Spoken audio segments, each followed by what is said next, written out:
السلام عليكم ورحمة الله وبركاته.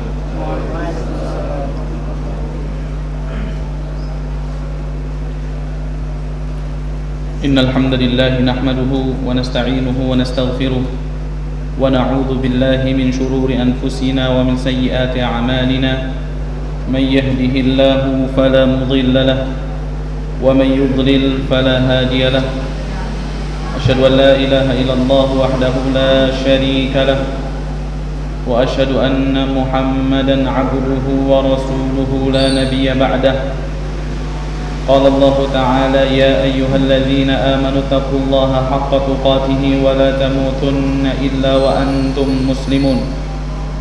يا أيها الناس اتقوا ربكم الذي خلقكم من نفس واحدة وخلق منها زوجها وبث منهما رجالا كثيرا ونساء واتقوا الله الذي تساءلون به والأرحام إن الله كان عليكم رقيبا.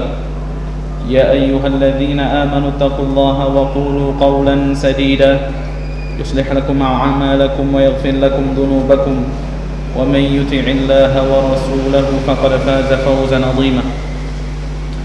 أما بعد فإن أصدق الحديث كتاب الله وخير الهدى هدى محمد صلى الله عليه وسلم وشر الأمور محدثاتها وكل محدثة بدعة وكل بدعة ضلالة وكل ضلالة في النار. Ikhwatal iman rahimani wa rahimakumullah. Alhamdulillah, kita panjatkan puja dan puji syukur kehadirat Allah Azza wa Jalla yang senantiasa memberikan kepada kita berbagai macam kenikmatan, serta Allah Subhanahu wa taala mempermudah kita untuk senantiasa melaksanakan ketaatan kepadanya. Salawat dan salam tak lupa kita curahkan kepada junjungan kita Nabi Muhammad sallallahu alaihi wasallam, dan kita berharap agar salawat tersebut bersambung hingga kepada keluarga, para sahabat serta orang-orang yang mengikuti beliau sallallahu alaihi wasallam di dalam kebaikan. Ikhwatul iman rahimani wa rahimakumullah. Sebagaimana yang kita ketahui, sekarang ini kita berada di tengah-tengah bulan Rajab. Kita sekarang ini berada pada tanggal 6 Rajab atau sudah masuk tanggal 7 Rajab. Sebagaimana yang kita ketahui bahwasanya bulan Rajab merupakan salah satu bulan yang Allah Subhanahu wa taala muliakan. Allah katakan di dalam surah At-Taubah pada ayat yang ke-36, Allah berfirman: "Inna iddatasy syuhuri 'indallahi 12 syahran fi kitabillahi yauma khalaqas samawati wal ard." Sesungguhnya hitungan bulan di sisi Allah Subhanahu wa taala jumlahnya adalah 12 bulan, yaitu pada hari Allah Subhanahu wa taala menciptakan langit dan bumi. Minha arba'atun hurum. Daripada 12 bulan tersebut terdapat 4 bulan yang Allah Subhanahu wa taala muliakan. Salatun mutawaliyat, 3 bulan itu datang silih berganti, yaitu bulan Dzulqa'dah, Dzulhijjah dan bulan Muharram. Wa Rajab Mudhar, dan juga bulan Rajab. Dan kita ini sekarang ini berada di tengah-tengah bulan Rajab. Maka para ulama mengatakan al-ashhurul hurum afdalul awqat litijarati ma'allah. Bulan-bulan haram, bulan-bulan yang dimuliakan Allah Subhanahu wa taala adalah sebaik-baiknya waktu, adalah seafdal-afdalnya waktu untuk seseorang memulai perniagaan, perdagangan bersama Allah Subhanahu wa taala. Jadi kita disyariatkan untuk memperbanyak ibadah, untuk melaksanakan ketaatan di bulan-bulan ini, bulan-bulan Ashhurul Hurum, dan juga kita diminta untuk menghindarkan diri kita daripada kemaksiatan. Allah Subhanahu wa taala katakan: "Fala tadhlimu fihinna anfusakum."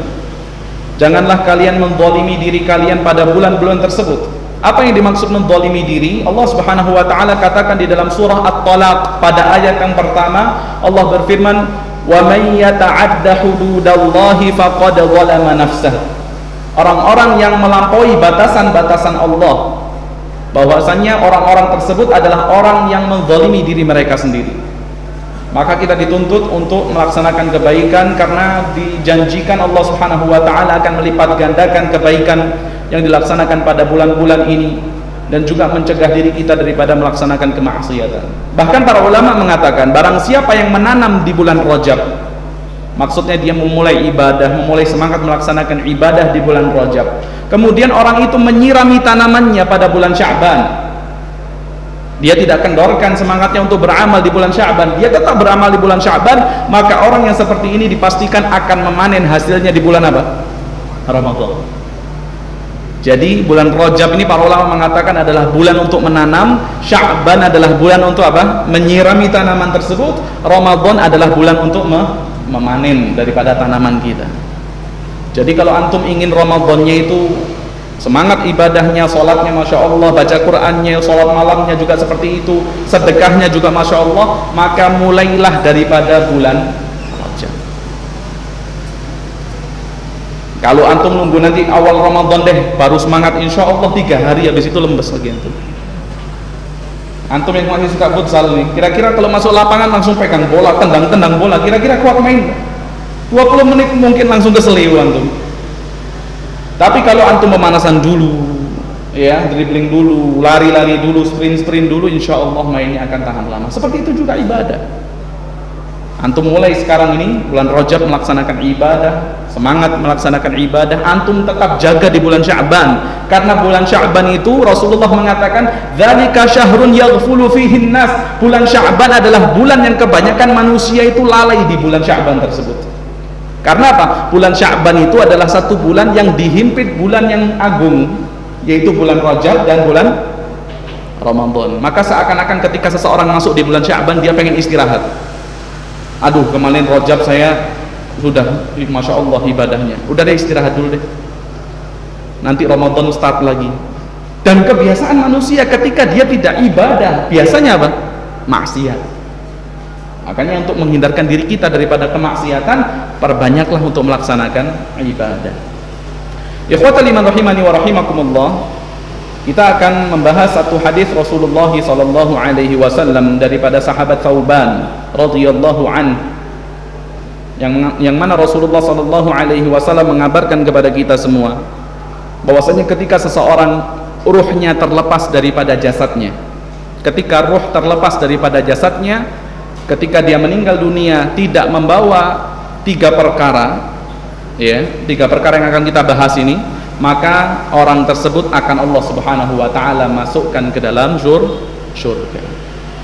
Hadisnya seperti ini.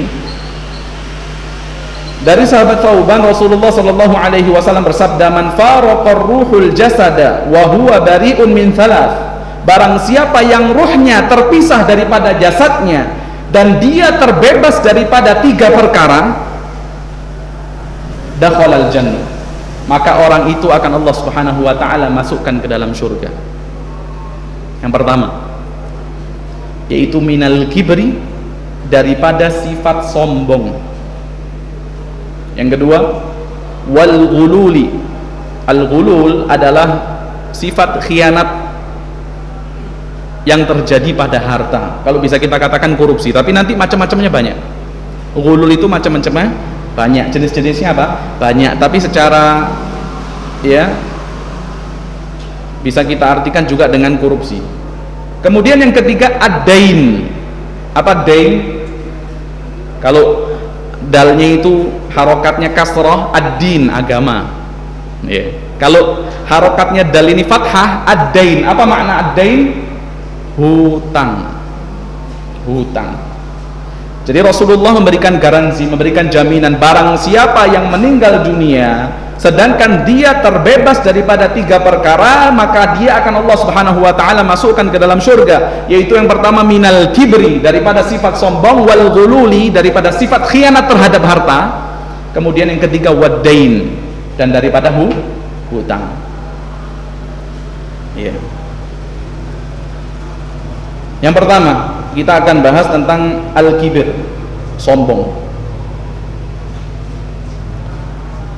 Siapa yang bertemu Allah Subhanahu wa taala, kemudian selamat daripada sifat sombong, maka dia akan Allah Subhanahu wa taala masukkan ke dalam surga. Karena apa? Karena surga tidak akan dimasuki oleh orang-orang yang memiliki sifat sombong walaupun sebesar dzarrah. Rasulullah sallallahu alaihi wasallam bersabda, "La yadkhulul jannata man kana fi qalbihi mithqalu dzarratin min kibrin." tidak akan masuk ke dalam surga siapapun yang di dalam hatinya terdapat sifat sombong walaupun sebesar dzarrah.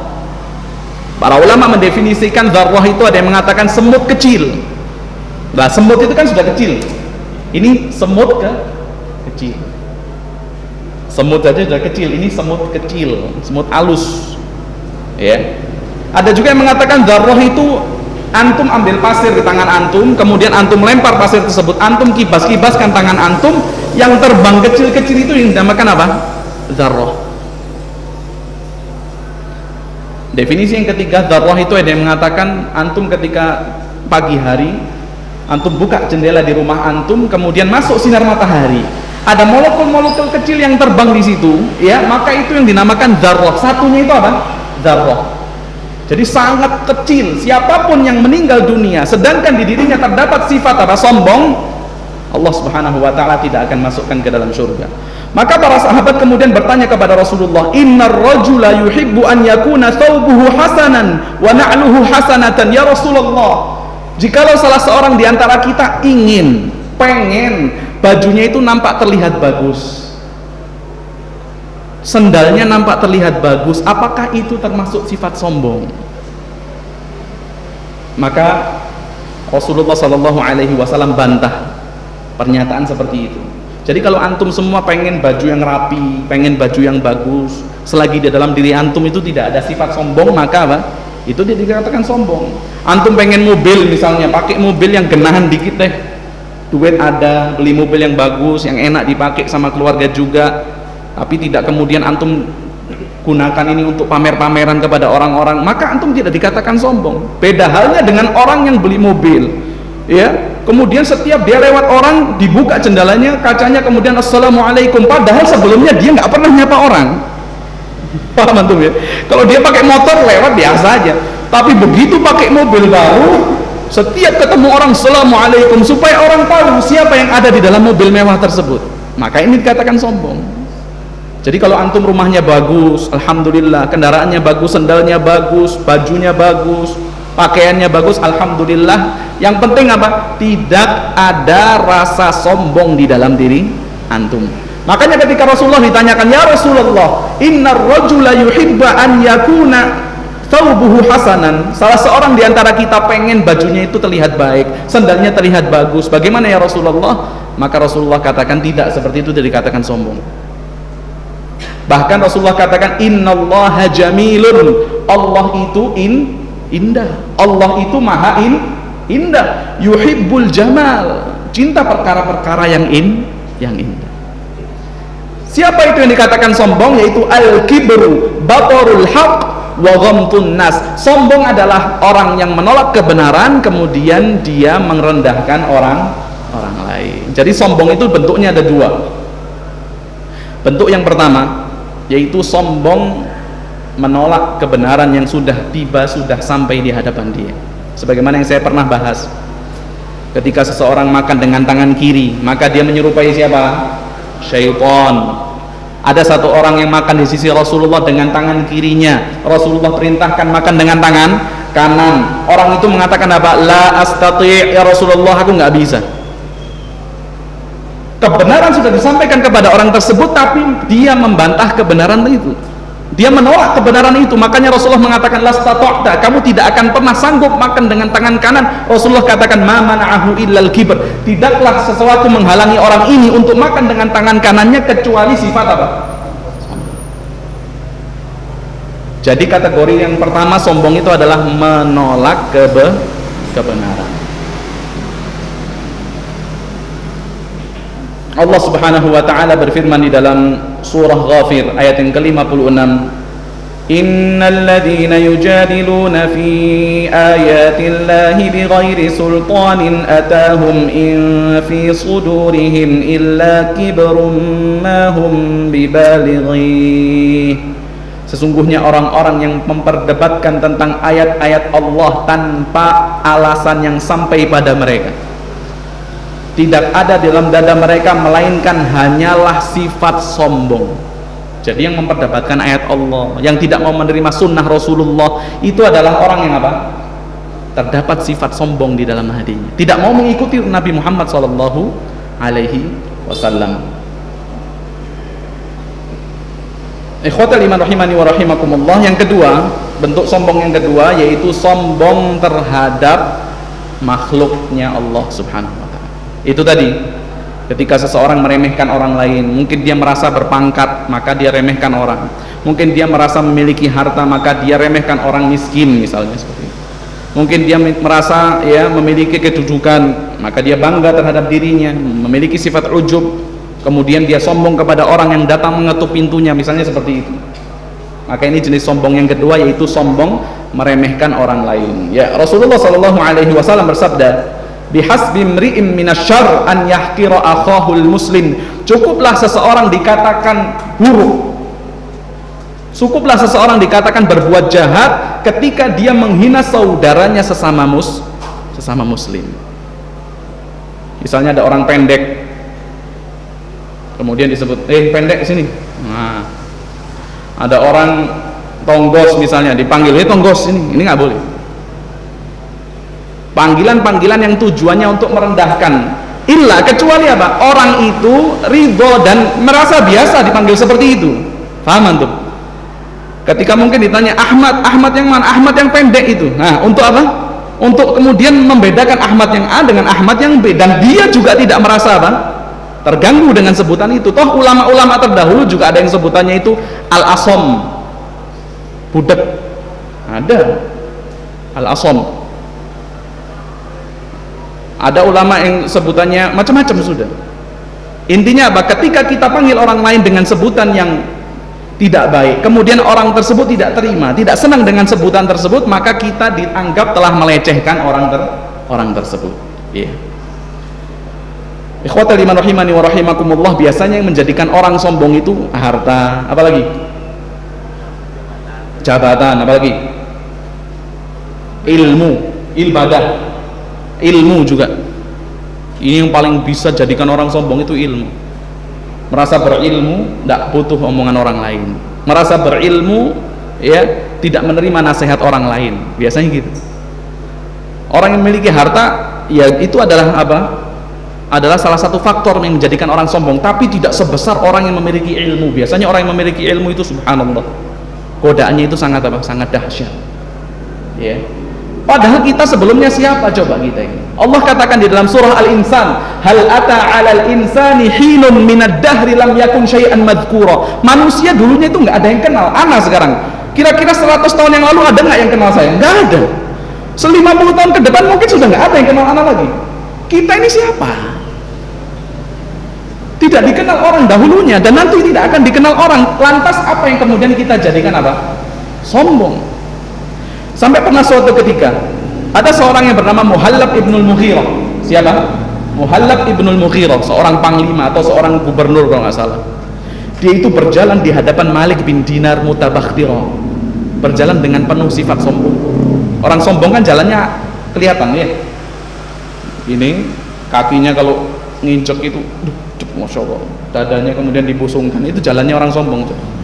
Sampai Allah katakan, wala tamshi fil ardi marha, janganlah berjalan di atas muka bumi itu dengan penuh kesombongan. Innaka lan takhriqal arda, kalau kamu jejakkan langkahmu di bumi itu dengan keras, toh tidak akan bisa melubangi apa? Bumi. Masya Allah, jalan nggak bisa melubangi bumi. Jangan bumi, mungkin kayu aja nggak akan lubang dengan langkah antum. Walan tablughal jibala tula, mau diangkat setinggi apapun wajah antum tidak akan menyaingi tingginya gunung. Ini Muhallab bin Mughirah berjalan di hadapan Malik bin Dinar seperti itu. Maka Malik bin Dinar mengatakan, ama alimta annaha misyatu yakrahuha Allah, apakah kamu tidak mengetahui bahwasanya cara berjalanmu ini adalah cara berjalan yang dibenci Allah? Illa bainas safaini, kecuali, ada kecualinya, kecuali ketika seseorang berada di antara dua kubu. Maksudnya apa? Berperang. Kalau antum perang harus jalannya seperti itu. Untuk apa? Bikin musuh apa? Gentar. Bukan perang jalannya tawadhu, masya Allah, musuhnya gemes lihat antum. Tapi kalau di sofa ini ketika berhadapan dengan musuh ya harus seperti itu jalannya. Illa bainas safaini. Subhanallah, Muhallab ketika diucapkan perkataan itu kepada dia mengatakan, ama ta'rifuni, oh kamu tidak kenal aku barangkali. Kamu tidak kenal sama aku ya? Maka Malik bin Dinar mengatakan, bala, aku kenal sekali siapa kamu. Awwaluka nutfatan madhirah, kamu itu mulanya adalah setetes mani yang jijik. Wa akhiruka jifatan qadirah, nanti kamu akan menjadi bangkai yang busuk. Wa ma baina dzalika tahmilul adarah, kemana-mana kamu itu bawa kotoran. Subhanallah, kamu itu adalah bermula daripada apa? Setetes mani yang jijik, nanti akan jadi bangkai yang busuk, kemana-mana bawa kotoran. Kita semua ini kelihatannya bajunya bagus, baunya wangi, dalam perut kita kotoran. Kalau nggak kotoran yang benar-benar akan kita keluarkan organ tubuh kita. Siapa yang mau pegang organ tubuh antum? Nggak ada. Darah antum, mungkin usus antum itu dianggap kotoran sama manusia. Lantas apa yang antum sombongkan? Awalnya mani, akhirnya bangkai, kemana-mana bawa kotoran. Maka Muhallab bin Mughirah ketika mendengar ucapan Malik bin Dinar, maka dia mengatakan, al-ana araftani haqqar ma'rifah, sekarang kamu telah memberikan aku ya ilmu siapa sebenarnya diriku. Sekarang aku kenal siapa aku. Jadi yang menjadikan Muhallab itu kenal dirinya siapa? Malik bin Dinar. Ketika Malik bin Dinar melihat dia itu berjalan dengan cara yang sombong. Dan subhanallah, kalau mau antum lihat, kebanyakan kemaksiatan itu berangkat daripada hati yang sombong. Betul nggak kira-kira?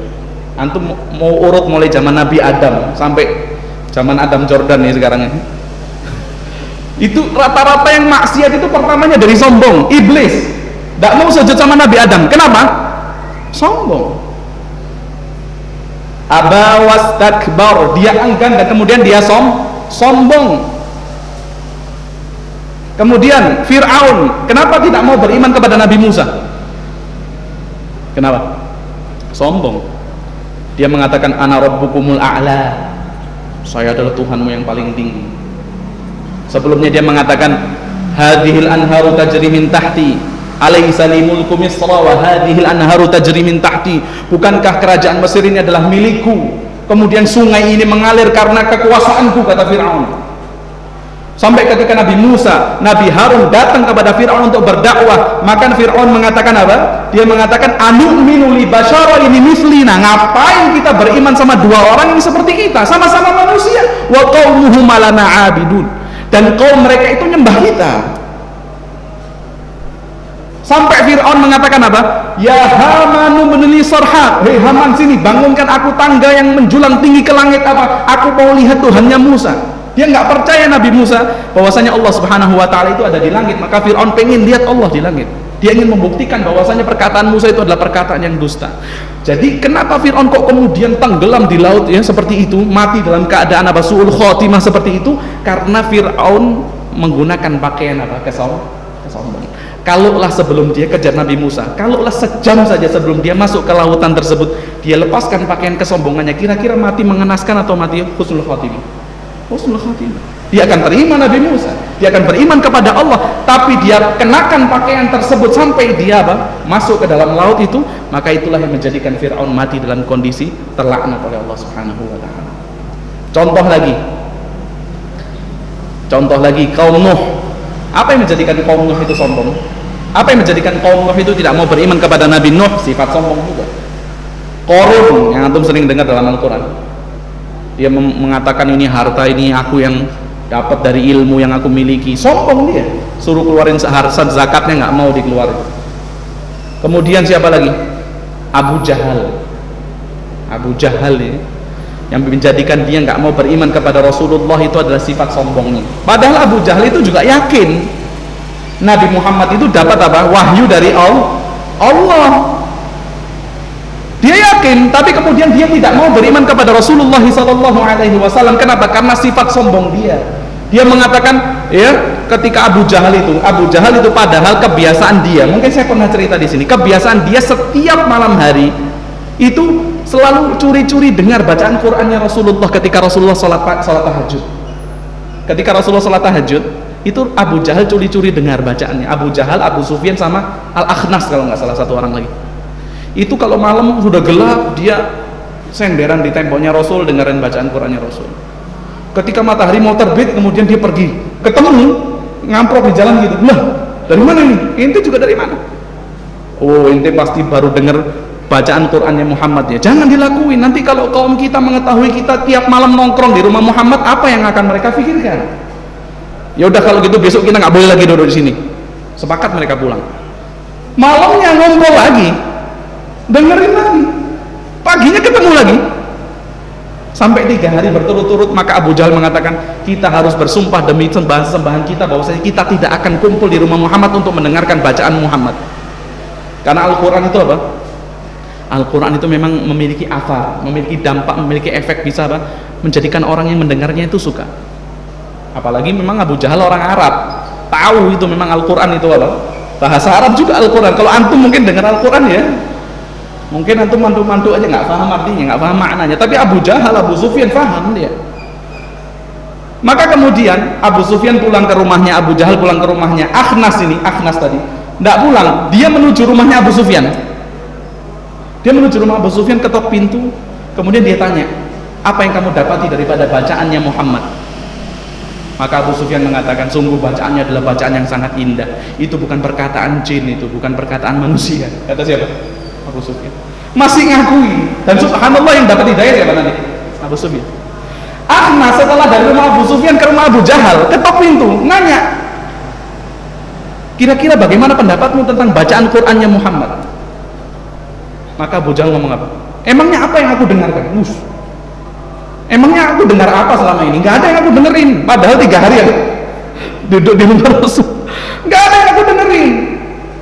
Abu Jahal mengatakan, kita ini sama Banu Abdul Manaf, Banu Makhzum, kabilahnya dia, sama Banu Abdul Manaf itu dari dulu bersaing untuk melaksanakan kebaikan. Banu Abdul Manaf kasih makan orang yang datang haji, kita juga kasih makan orang yang datang haji. Banu Abdul Manaf ngirim utusan ke negeri sebelah, kita juga kirim utusan bersama Banu Abdul Manaf. Ya, kok sekarang Banu Abdul Manaf itu mengatakan minna nabi, di tengah-tengah kita itu diutus nabi yang diturunkan wahyu ke atasnya.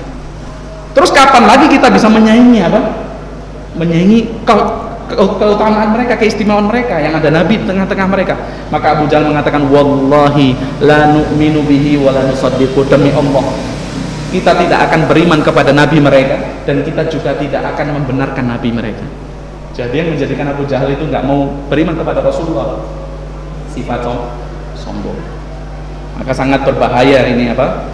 Orang yang memiliki di dalam hatinya itu sifat sombong, dan Allah Subhanahu wa taala akan membangkitkan orang yang sombong itu dalam kondisi yang sangat hina. Rasulullah sallallahu alaihi wasallam bersabda, yuhsyarul mutakabbiruna yaumal qiyamati amsala dzar. Kelak orang yang sombong akan dibangkitkan dalam kondisi apa? Dibangkitkan seperti semut kecil fi suwarir rijal, tapi bentuknya itu manusia. Kecilnya kayak apa? Kayak semut. Maka mereka itu khawatir diinjak, mereka itu khawatir di apa? Khawatir terinjak-injak ketika itu. Maka yaghsyahumudzul min kulli makan, mereka itu diliputi kehinaan daripada setiap sisi. Jadi yang pertama yang hendaknya kita menjauhi perkara tersebut adalah sifat sombong. Adapun perkara yang kedua, ikhwatal iman rahimani wa rahimakumullah, yang hendaknya kita jauhi agar Allah Subhanahu wa taala memasukkan kita ke dalam surga, yaitu ghulul. Apa tadi ghulul? Bentuk pengkhianatan terhadap harta. Itu bisa dikatakan korupsi juga bisa. Ya, meskipun ghulul ini banyak sekali macamnya ya. Contohnya seseorang bisa korupsi terhadap waktunya. Dia harus datang kerja misalnya jam 8, datangnya jam 9. Dia pulangnya harus jam 5, dia pulangnya bisa asar. Ini kan korupsi apa? Waktu. Contohnya lagi, menggunakan mobil dinas misalnya yang harusnya digunakan untuk pekerjaan dinas dia, tapi digunakan untuk kepentingan umum. Itu juga apa? Ghulul. Kalau bahasa kita ini banyak orang yang kerja di kantor misalnya, dia pakai mobil kantor untuk kepentingan pribadi, tapi ketika isi bensin dia minta struk. Ya kan? Nanti apa kalau bahasanya, istilahnya? Rembes ke kantor. Ya ini kemarin sekian, padahal ini mobil dipakai untuk kepentingan pribadi. Ini yang dilarang ya, ghulul. Asal katanya itu ghulul itu apa? Yaitu mengambil sesuatu harta ghanimah. Harta ghanimah ketika kaum muslimin berperang kemudian mendapatkan harta rampasan perang, sebelum dibagi ada seseorang yang kemudian ngambil sedikit. Nah, itu yang dinamakan apa? Ghulul. Jadi sebelum ghanimah dibagi, seseorang mengambil harta tersebut, maka itu yang dikatakan dengan ghulul. Karena sifat korupsi ini ya, Ini sifat yang paling merusak dan menghancurkan. Misalnya ada satu desa dapat sumbangan bantuan misalnya dari pusat, subhanallah, kemudian dikasih ke gubernurnya ngambil misalnya. Gubernurnya kasih ke mana? Bupati kabupaten, bupatinya ngambil. Kabupaten kasih ke mana? Kelurahan dulu, apa kecamatan? Kelurahan, Pak Lurahnya ngambil. Kasih kecamatan, Pak Camatnya ngambil. Karena sama-sama tahu di atas itu sama-sama apa? Sama-sama nikmati. Maka ketika sampai di desa tersebut, bantuannya itu sudah disunat. Nah, ini yang apa? Yang dikatakan merusak dan menghancurkan, ya. Dan para sahabat, terutama Khulafaur Rasyidin, ketika mengangkat pemimpin satu negeri, mungkin pemimpin satu daerah itu, maka mereka ya mengangkat orang-orang yang jujur, agar apa? Tidak terjadi korupsi, ya.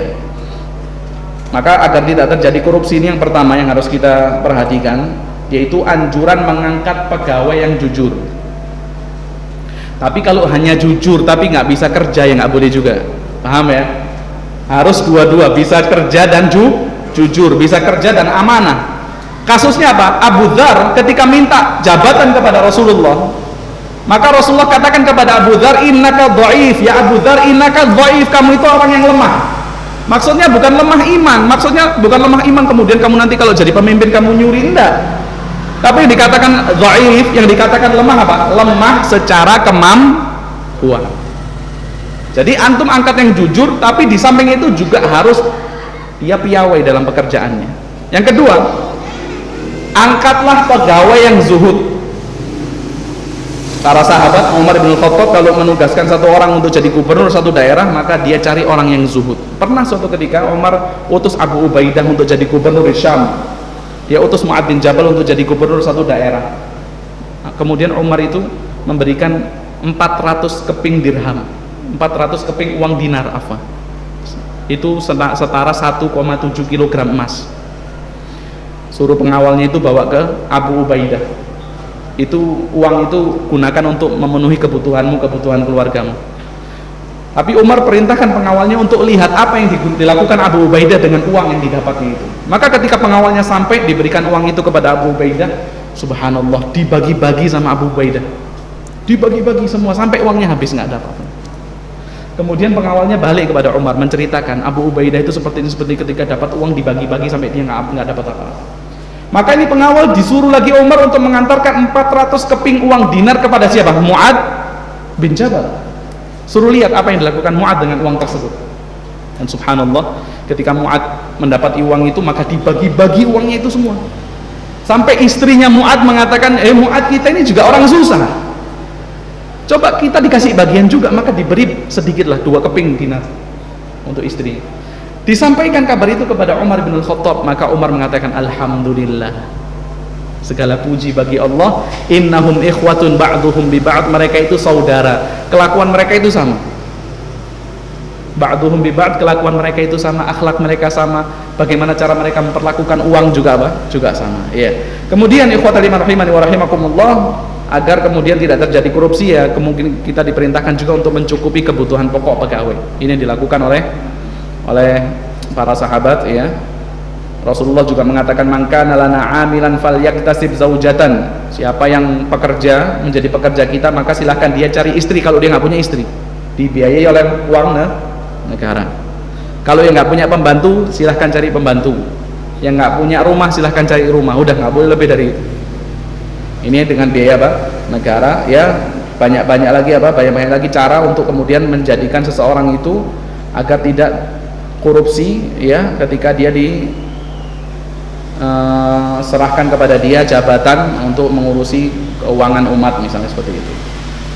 Kemudian banyak sekali fenomena sekarang kita dengar, orang menuntut hukuman pancung kepada pelaku korupsi. Kira-kira tepat atau tidak? Tepat atau tidak? Potong tangan. Ada yang mengatakan potong tangan juga, tapi ada yang mengatakan orang kalau potong tangan itu nyuri dengan tangannya, tapi kalau orang korupsi nyuri dengan otaknya, dia pinter, maka nggak cukup potong tangan, potong apa? Kira-kira tepat atau tidak? Jawabannya tidak tepat. Siapa yang bisa dipotong tangan? Ini harus terdapat 2 syarat. orang yang mencuri, ya, orang yang mengambil harta, yang bisa tangannya dipotong itu harus terpenuhi 2 syarat. Yang pertama, dia mencuri barang daripada harta, ya, dia mencuri harta, ya, ketika harta tersebut memang benar-benar dijaga. Antum taruh mobil dalam rumah, kemudian dalam garasi antum, ya, kemudian ada orang buka garasi antum kemudian keluar dengan mobil antum, nah itu orang bisa dipotong tangannya. Karena apa? Mobilnya antum sudah antum taruh di garasi. Kalau mobil taruh samping jalan, gimana? Ayo. Kalau mobil antum nggak punya garasi, punya mobil nggak punya garasi, udah banyak orang sekarang, ya, punya mobil nggak punya garasi, kemudian mobilnya ditaruh di samping jalan, oh hilang, kemudian yang nyuri ketemu, apakah harus dipotong tangannya? Bisa dipotong tangannya menurut syariat Islam? Enggak, karena jalan itu bukan tempat antum untuk taruh. Nah, makanya jual mobilnya, beli kan garasi. Itu yang syarat yang pertama. Harta itu, uang itu harus berada di tempat penyimpanan, di bank, di apa? Kalau bahasa kita yang gini, brankas. Kok masih ada yang ngambil juga? Nah, itu harus dipotong. Syarat yang kedua, harta itu harus mencapai 1/4 dinar. Lah orang yang korupsi ini, apakah kemudian dia mengambil sesuatu yang sudah dijaga kira-kira? Oh enggak. Dia mengambil sesuatu yang berada di bawah wewenang dia. Dia sendiri yang jaga apa? Dia sendiri yang jaga uang itu. Dia sendiri yang bikin MOU, bikin tanda tangan, kan dia.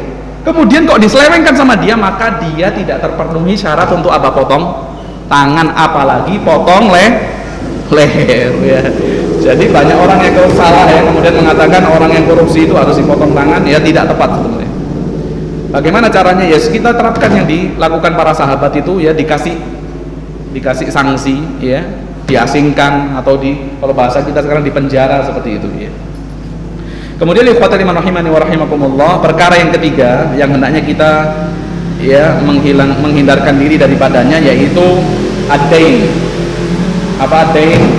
Hutang, ya. Hukumnya orang berhutang, hukumnya apa? Ayo, hukumnya boleh asal ada hajatnya. Banyak orang ngutang nggak pernah ada perlunya tapi ngutang. Banyak orang yang utang riba karena takut kelihatan miskin, betul nggak? Orang ngutang riba karena takut nampak miskin di mata orang. Mobilnya upgrade ganti lagi, kemudian motornya ganti, kemudian masya Allah HP-nya ganti, padahal utang. Ini nggak boleh. Apalagi utangnya riba, nggak boleh. Tapi kalau memang butuh hajat antum untuk menghutang, maka diperbolehkan. Dan orang yang memberikan hutangan hukumnya apa? Sunnah. Orang yang memberikan hutangan hukumnya apa? Sunnah. Rasulullah sallallahu alaihi wasallam bersabda, "Man naffasa an mu'minin kurbatan min kurabid dunya, naffasallahu anhu kurbatan min kurabi yaumil qiyamah." Barang siapa yang menolong seorang muslim daripada satu kesulitan di antara kesulitan-kesulitan dunia, maka Allah akan menolong dia daripada kesulitan-kesulitan pada hari kiamat. Ya. Jadi kalau utang itu jangan kemudian kita bermudah-mudahan, kalau tidak berhajat jangan banyak kemudian apa? Ngutang. Sampai Rasulullah mengatakan, la tukhifu anfusakum ba'da amniha. Janganlah kalian jadikan diri kalian itu ketakutan padahal kalian sebelumnya merasakan keamanan. Maka sahabat bertanya, apa itu ya Rasulullah? Ad-dain, utang. Umar bin Abdul Aziz mengatakan, utang itu apa? Hammun bil laili wa madallatun bin nahar. Hutang itu adalah kecemasan di malam hari dan kemudian kehinaan di siang hari. Hutang itu. Nanti kalau malam antum cemas, takut, khawatir besok ditagih sama orang, siang hari antum nggak berani ketemu sama orang, hina ketemu sama orang. Misalnya ada orang yang dahulunya ketika dia mungkin ngomong sembarangan perkara agama, antum langsung antum langsung bantah, antum langsung counter, nggak boleh ngomong seperti ini, dalilnya ini. Tapi subhanallah, coba antum punya utang sama dia 10 juta, antum punya utang sama dia 10 juta, kemudian dia ngomong perkara agama dengan tanpa ilmu misalnya, kira-kira bisa nggak antum ngebantah dia? Atau mulai sungkan antum? Biasanya sungkan. Itu yang dimaksud madallatun bin nahar, ya.